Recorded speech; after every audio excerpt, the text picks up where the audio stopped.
Everyone, hi. Bruce Mufson, LCSW, coming at you once again from SUNRIDGE of Nevada.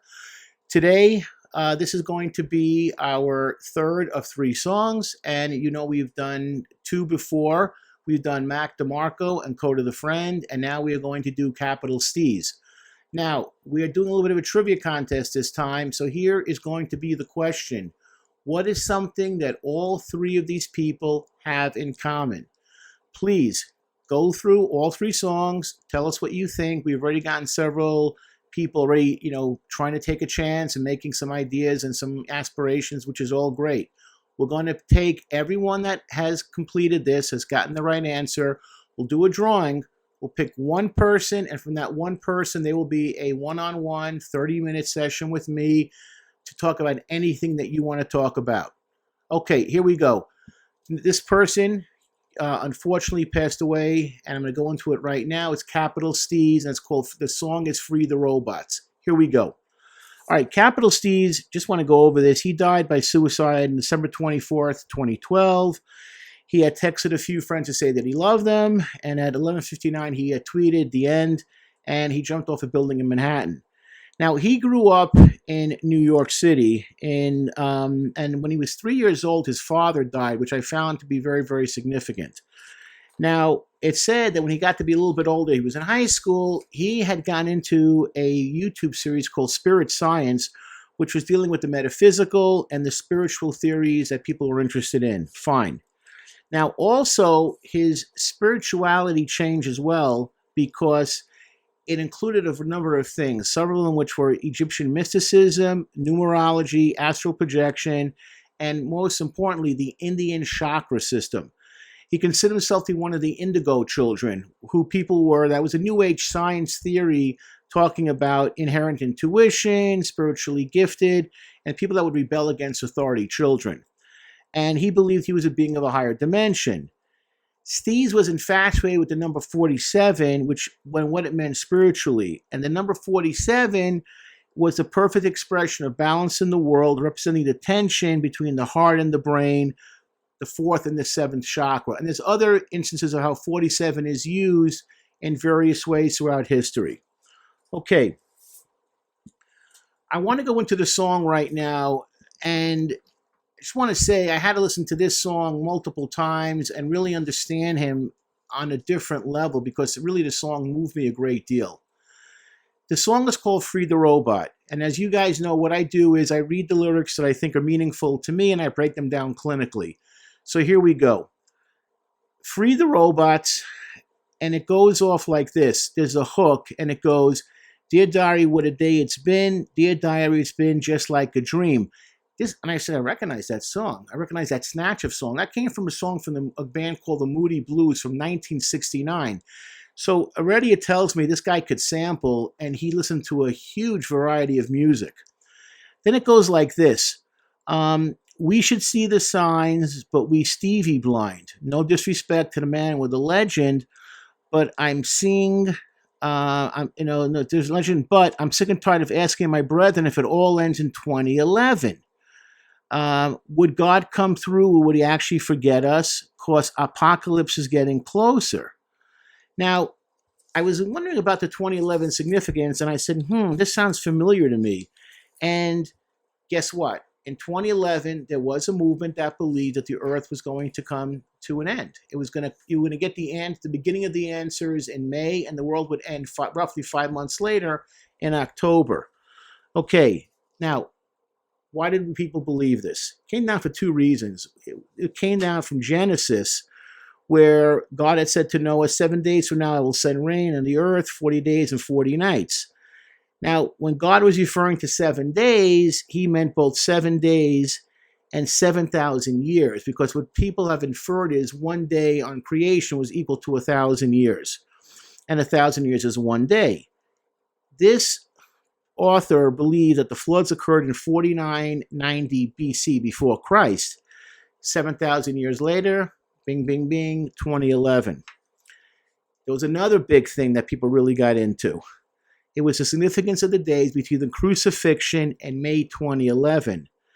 There are 722,500 days between the dates. It's a significant number because it's composed of significant numbers 5 times 10 times 17 times 5 times 10 times 17. 5 singles redemption, 10 signifies completion, and 17 signifies heaven. The numbers represent the days of redemption. So, and they're doubled for added significance, the factors. Okay, who was into this? You'd be surprised. There was a radio host from American Christian Radio called Harold Camping, and he believed the rapture and the judgment day would take place in May and the end of the world 5 months later, on October 21st, 2011. He was head of the Family Radio Christian Network, a massive, at that time, Christian broadcasting, empire, so to speak. Who would take this stuff seriously? Because people around the world were laughing at this, joking about this. The media, of course, picked up on this. It was huge at the time, like on Google, #2 message to type in, end of the world, Harold Camping. And guess what? Thousands did. Thousands did around the world. Hundreds of millions of dollars were spent either promoting it or debunking it, or people pouring their life savings into preparing for the end of the world. And you know why?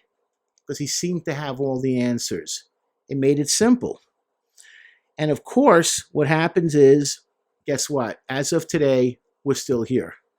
Camping died in 2013, and in 2018, Family Radio no longer offered any programs involving Harold Camping. Done. I see this in counseling so many times where people will say to me, Bruce, I believe in this stuff now. I believe in this. I believe in that. I believe in drugs. I believe in, ecstasy puts me in a higher plane, mushrooms. I take this kind of sativa. Whew. It's my anxiety is gone. My depression's gone. I'm following this guy. He's telling me to do this.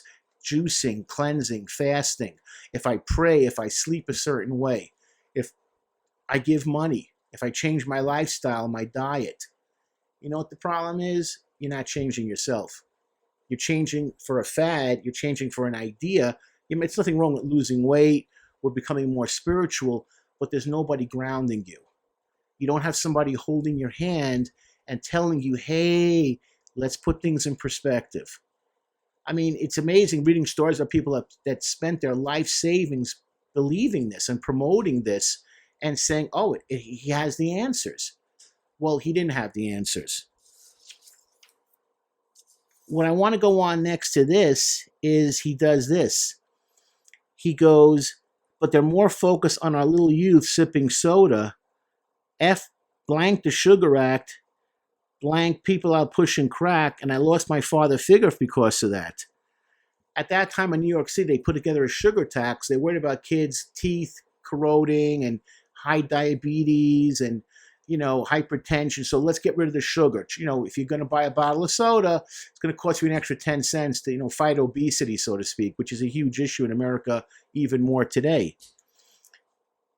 I can understand why he felt this way. It's like the world's coming to an end and you're worried about an extra bottle of Dr. Pepper.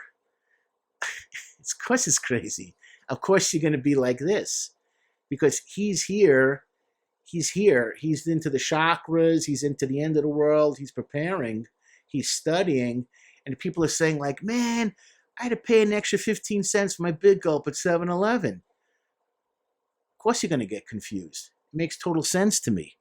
He was focused on the larger issues that are plaguing people. He had that yin-yang in him. He's here. He's like, there's a line by Jimi Hendrix. Excuse me while I kiss the sky. Do, do, do, do, do, do. Great line. Like you're here. You're here. And people are complaining about their Big Gulp with their 7-Eleven Slurpee with their, 64 ounces costing an extra 10 cents. It's cuckoo. From Judaism, they said the greatest prophet of all time was Moses. Why? Because he was the only person that was alive that God would speak to directly. Every prophet after Moses was spoken to through a cloud. When you're on that kind of level, you go back to your tent at night, your wife's complaining about the camels, making a mess, or the next door neighbors talk too loud with their tent flap open, where how quick are they going to get to Israel, and the sand's really hurting your feet, and there's any moisturizer around, you're like, who cares? It's so stupid. It's so trivial. I just talked to God today for 2 hours about the future of the Jewish people till the Messiah comes, and you're worried about moisturizer because the dry, air in the desert's hurting your cuticles. Who cares? You get removed. But you got to be grounded at the same time. And here's the thing here. He was saying he's looking at the chakras. He's looking for some kind of answers. The 4 and the 7, the apocalypse, the crucifixion, the resurrection. When's it going to happen? The Genesis talk. One day is 1,000 years. And he's looking at this. He's here and he's seeing in his neighborhood, the gunfire never stops. He's living in a rough neighborhood. There was an article I pulled where it talked about they took 101 pairs of shoes this summer from a week of shootings in New York City. 101. And they put everyone's pair of shoes on like steps, I believe, of City Hall to illustrate how insane it is. 101 shootings in 1 week throughout the city. The victims, many of them were, minorities. Crazy. And he was talking about this in his song. And it's just amazing to me that he goes like this. He goes, screw the Sugar Act. Guys are out pushing crack.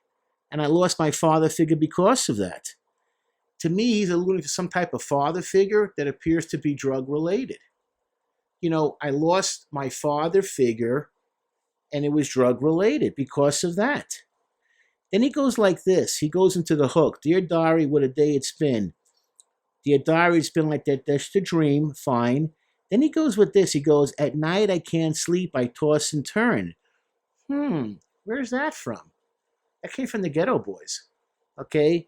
From their song, Mind Playing Tricks on Me. That was a huge song back in the day. I went to Sam. I said, I've heard that line before. I heard that voice before. Sure enough, I spoke to my producer. Yep. Boom, boom, boom. Checked it out. Why does he put that line? It's interesting because you notice the next 4 lines. I can't sleep. I can't sleep. I toss and I turn. It's been like a dream. At night I can't sleep. I toss and turn. Been just like a dream. Yeah, because he's in a daze. If you notice from the song, he's walking around like he separates himself into 2 because he's not relaxed. It's like this with the media. You get a little cuckoo and you start like not knowing what's real and what's not real. And he's doing that really, really beautifully. But then what starts to happen is he's dreaming because he's not sleeping. He's not relaxed. He's not in REM state. So what's happening is the music starts to come in. That synthesizer starts to play. And it's to prepare you for the anger and frustration that he's feeling with his life and what he sees around him. I can't get closer to God. I can't get closer to Nirvana. And no one wants to talk about the carnage in the streets. All they want to talk about is, man, it's a little bit more money for my Diet Coke. It's a little bit more money for my Sprite. Like, no wonder you can't sleep. No wonder you're restless. No wonder you don't dream. You're not dreaming effectively because all you're getting is image after image that's crashing into you. So then goes like this. The next half of the song, it's interesting to me. I kind of broke it all down. I took all the lines because to me, it's a cry for anger.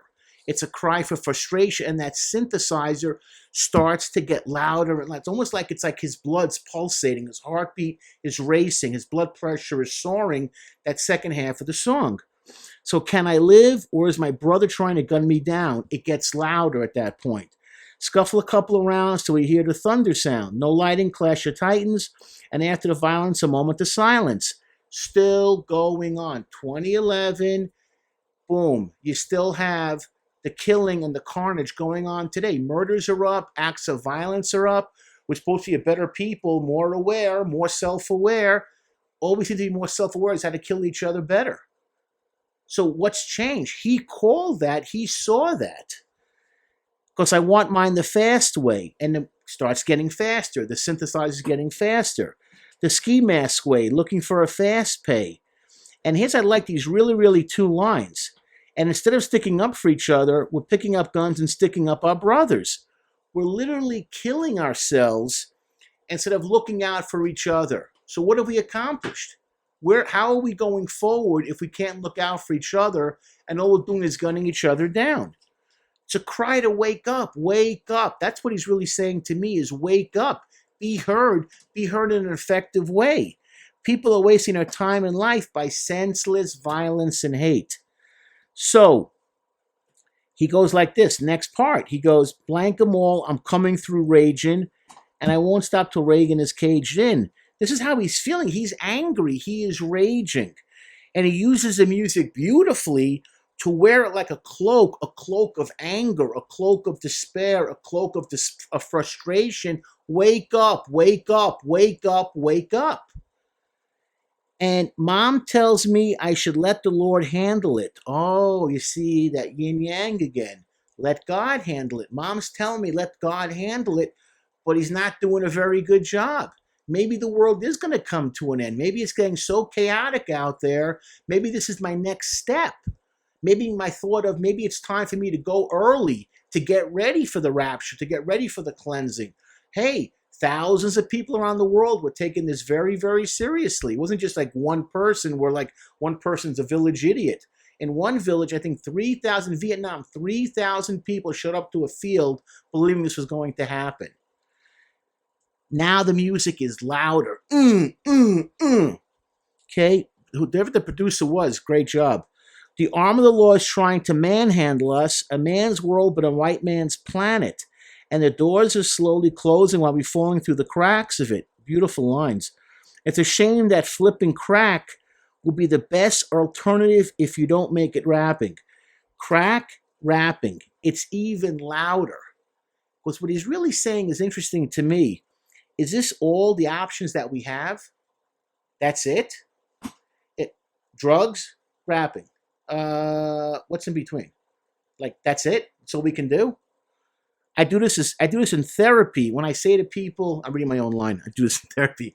But I say this to people. What dreams do you have?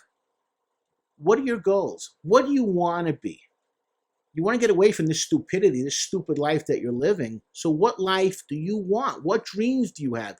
Does anyone ever tell you can have a dream, that you're entitled to a dream? I've had so many kids tell me, Bruce, if I hit 21, that's a fantasy in itself. I'm not getting out of here. I'm locked in. I don't have a dream. I have a dream. If I'm lucky, if I don't get molested this weekend. That's where I'm living from. And you leave there, you walk out of these homes, it's soul crushing that's how people think and live. Okay? And he goes, those crack houses and trap houses are trapping us in, and in the end we're going to remain stagnant. Oh boy. I can't relate to trap and crack houses, but I can relate to my mother having a very difficult marriage because my father wanted nothing out of life. And she said, Bruce, it's like living in the twilight zone here. Nothing changes. It's stagnant. So his words struck me in a different way. And that's an accomplishment of a very talented artist, that different people can get different things out of it. I saw my mother in those two lines. I really did. And then he goes like this, and in the end, we are going to remain stagnant. I ain't having it. He's bitter, and he's spitting out the words. He's not even like saying them. He's not singing them. It's spit. I ain't having it. Bitter. He's frustrated. And the music washes over you. It's just like, get out, see life for yourself. Create your own identity, create your own reality, and not one that the media has presented for us. And then, of course, he gets up, he walks out, he's blinded by the light. Dear diary, what a day it's been, dear diary. So many great metaphors here. We get so used to people telling us what to think. I hate this one, I like this one. Vote for him, vote for him. But you don't know this for yourself. That's why I tell people, don't listen to rumors, don't listen to gossip, don't listen to stupidity. See it for yourself. Experience it for yourself. Only way you're going to grow. Now, there was a comment from Joey Badass, collaborator, main collaborator, no one could understand him because he was talking and moving into new things so fast, just rapid fire. He was only 19. These guys were basically about 16. And he was a teacher and a mentor. The problem was he didn't have someone to be his mentor to look out for him. He lost his father figure. He said that. There was no one holding him down. In hindsight, you can see then why he didn't fit the mold, quote, quote, of what rap was supposed to be. No girls, no guns, cars bling. He was saying, who cares? You sit in front of the TV, it consumes you in a way you don't even realize what's even happening. Okay? And you think events halfway around the world won't affect you. Indirectly, they do, because what's going on outside our world is a battle zone too, on our block, around the corner, in our schoolyards. People are getting killed and slaughtered. 101 pairs of shoes. Okay? It's down the block. This song was a gut punch to wake up, because he saw the drug world from a different level, a different understanding. You need a father/mentor to show you around, show you the world. Someone to look out for you, act as a guide, so you don't get so caught up in the spiritual, but you also see the physical. I was in Israel a million years ago. I was 17 and 18 years old. I remember two buddies of mine went to go to this city in Israel, which were known for like mystics and holy rabbis, blah, blah, blah. I wasn't really interested in going, because we had to take a bus to get there. It would have been a whole day kind of thing. And I wasn't really going to go, but a rabbi overheard the conversation, these guys trying to talk me into it, and he said, hey, Brucey, do me a favor, go with them. These guys right now, they got their head in the clouds. You got your feet on the ground. I went.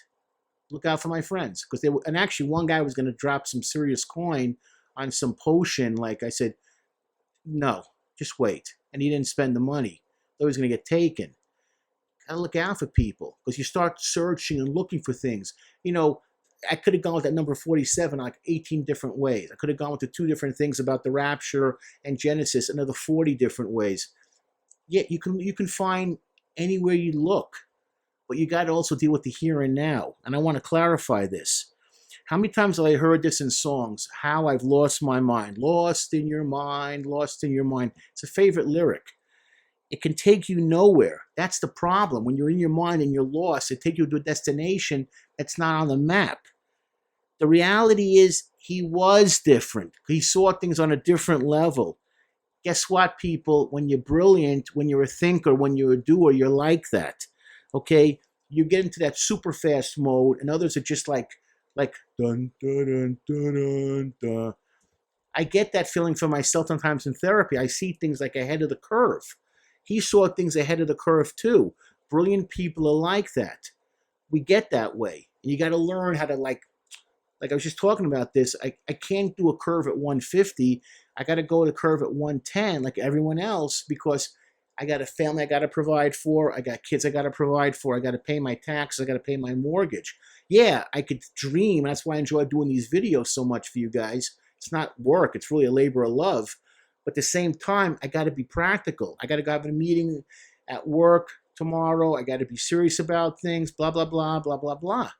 Got to dress the right way. I can't mystify myself. Got to be real. And you can't get lost in space with drugs or alcohol with people that are not really there for you. That's a theme I see over and over again. Okay? For those of you who are out there watching this video and struggling with this, trying to be understood, if you're a nerd or if you're different, or like a topic that you feel no one cares about or can't relate to, don't despair, don't drift off, but find someone safe and normal, okay, that feels like you do and can take you by the hand and take you to a place of comfort, of safety, of inclusion, that you feel good about yourself and who you are, and you find like-minded people. That makes you feel validated, wanted, and part of a normal environment. Okay, don't give up hope. You just haven't found the right group yet. You get that by age and experience. I'm a lot smarter than I was when I was 57, than I was 17, 40 years ago. I've learned a couple of tricks along the way. For someone young, it's hard. It was hard for him. Of course it was hard for him. I got to put the brakes on, but at that time, he was revving. He was in the red zone. That really was the problem with his music. So creative, so ahead of his time. He was thinking on such a different level. I would have said to him, hey, how are you doing? Please don't do drugs. Please don't do alcohol. Please don't get yourself off a hook that you can't disengage from. Let me help you. Let me give you some foundation. Let me give you some guidance. We all need it. Music was great. I wish he was still alive. He would have put out some incredible music, some incredible tunes. It's sad. His death, in its own way, really bothered me, and I had to really think about this music a lot. But for all of you out there, don't give up hope. Stay focused. Nothing self-destructive. Find someone that can guide you and go forward in a positive way. Thank you for watching. Bruce Mufson, LCSW, Sunridge of Nevada.